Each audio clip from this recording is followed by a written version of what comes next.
Business is unpredictable.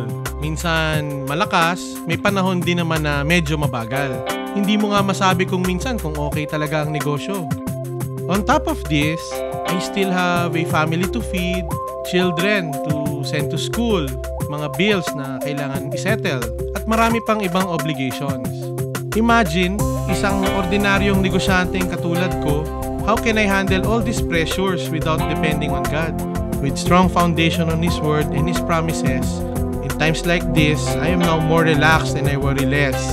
Kasi ngayon, I understand God's purpose for our business and also for my life. Miles Ledesma, father, husband, businessman, New Life School of Ministry graduate 2008.